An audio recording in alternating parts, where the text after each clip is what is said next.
Hello, welcome into the Delmarva Sports Insider, your #1 live and local show dedicated to giving you all local sports. It's yours truly, sports anchor Devin J. Martin. Now, sports director Brandon Bossert is under the weather, but that doesn't stop these playoff games, so we got to talk about them. We still have a chance of seeing two Bayside teams compete in the state championship in Maryland. So let's start out with the team in Stevensville. The Bayside leading Kent Island Bucks. They're the second seed overall, remaining in the 2A in Maryland, and they were hosting Huntingtown tonight. The Bucks have been great all season after losing their first game to Easton.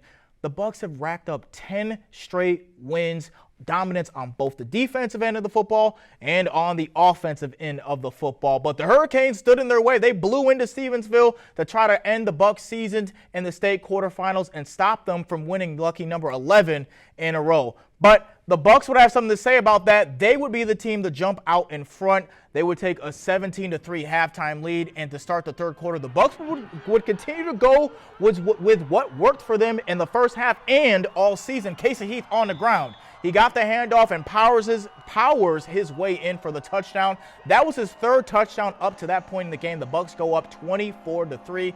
Now the Hurricanes tried to complete the comeback. Andrew Dolahite on the 8-yard line, on the Hurricanes' 8-yard line, finds an opening in the Bucks defense, and it looks like he's going to take it all the way to the house. That might have been a home. He might have taken it all the way home, 92 yards, but the Bucks defense says no, before they catch him, before he can score. And the Hurricanes would get some points on that drive, though. J.D. Boyley would run it in off the pass, but the Hurricanes were running out of time. Keegan O'Brien, he puts the finishing touches on the game. Kent Island wins 34-11. They're back in the 2A state semifinal for the first time in 8 seasons. They face Middletown next Friday. It feels amazing, you know, all the hard work that this team has put through. 6 a.m. workouts back in January of last year. It's just amazing. I mean, it's just unreal at this point, you know. It was my dream to come this far and dream to win a state championship, and it's crazy to actually live the dream, to see what's going on, so it's awesome. I thought we executed well, but there were times where we were a little sloppy. There were times that, you know, that we just didn't execute the way I thought we should. We had a couple penalties, we had a couple turnovers, and we got to clean that up a little bit. But I mean, the score says that we played well enough to get things done, and so I'm proud of my boys the way we played. But we got to clean a few things up.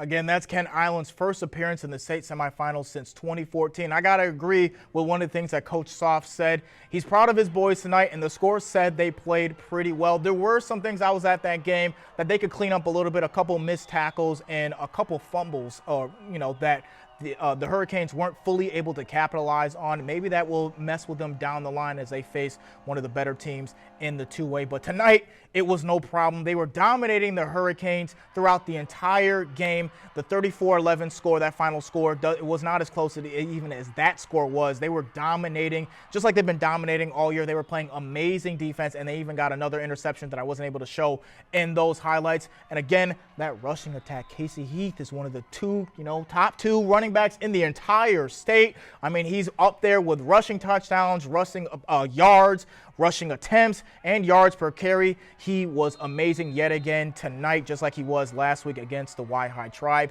And Kent Island, they're in the Final Four. They played amazing tonight. I was very excited to be out that game. Very cold, but that didn't bother any of the Bucks tonight. They were dominant in front of their home crowd. So let's see if they can do the same thing against their next opponent next week. Now, we're moving across the bridge, back over to the eastern shore side over here for our other Bayside game. To the other side, for our other Bayside game of the night. Decatur, our other Bayside team, looking to make it back to the state semis for the first time in 18 years. This was a long trip to the Potomac just outside of Washington, D.C.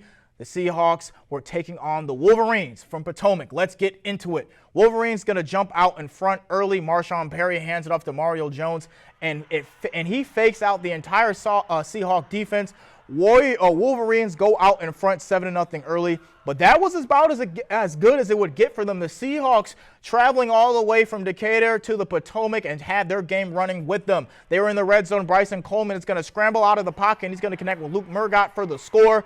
Decatur ties this bad boy up at 7 apiece, and the Seahawks were just getting warmed up. Coleman and the Seahawks in the red zone again, and he's on the keeper, and he scrambles to his left, and he's going to get across the goal line for the TD and the lead. Decatur is getting into a rhythm, and the Wolverines don't know what to do. Potomac backed up in their own red zone. Perry's going to keep it, but the ball comes loose, and the Seahawks jump on top of it, and Dagan Reiser gets the recovery and the TD. Huge defensive play for Decatur. Now the Wolverines are just trying to get into halftime to stop the bleeding, but Bryson Coleman has other plans. Less than a minute in the second quarter. Coleman is going to drop back and throw an absolute dime pass to Luke Murgott. Seahawks go into halftime leading 27-7, and Potomac will not be able to do anything in the second half. The Seahawks punched their ticket to the state semifinals for the first time in 18 years. We spoke with big man Luke Murgott after the game to see how he's feeling heading into the Final Four. We've worked so hard, man. Day in, day out, we worked so hard. No one believed in us out here, but we believed in ourselves, and that's all that matters. We came out here, and we executed, and I love it, man. I'm so happy right now. No one believed in us, but we believed in ourselves, and that's all that matters. We believed in ourselves from the inside out, and we came out here, we dominated, man. I'm so excited. Penalties killed Potomac on both sides of the ball tonight. They had a lot of offensive penalties, offsides, and holdings, and Decatur had everything going for them on offense. Coleman was doing everything on the ground and in the air. The defense couldn't stop Murgott either. Decatur's defensive line was a brick wall and shut down the offense after that first touchdown. Now, Potomac would not get back into the red zone until the fourth quarter with less than 2 minutes left in the game, and at that point, it was already over. The Seahawks secondary had some big plays, too, with shutting down their passing game. I am so impressed with how the Seahawks have played in this postseason. They've had some really great wins. Again, they beat North Carolina last week, who upset Easton, and now they're in the state semifinals for the first time in 18 years. And both of our Bayside teams, Kent Island and Seahawks, are on the opposite sides of the bracket. So it's potentially they can meet up with each other in the state championship. That would be a sight to see. Again, Middletown is facing Kent Island on Friday, and Decatur is facing Milford Mill. Again,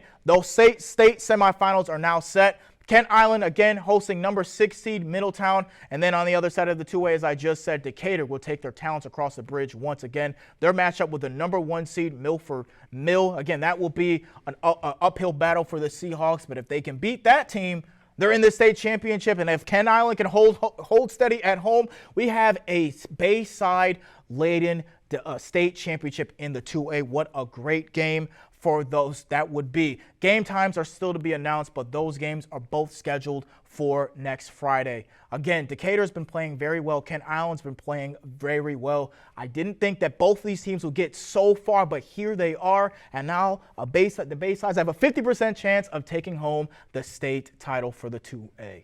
Now that will do it for the A block. We're taking a commercial break, but first round of the playoff action in Delaware is on tonight. We'll check in with Lake Forest hosting DMA coming up next. This is Kayshawn Tomlinson from Kent Island High School, and you're watching Delmarva Sports Insider.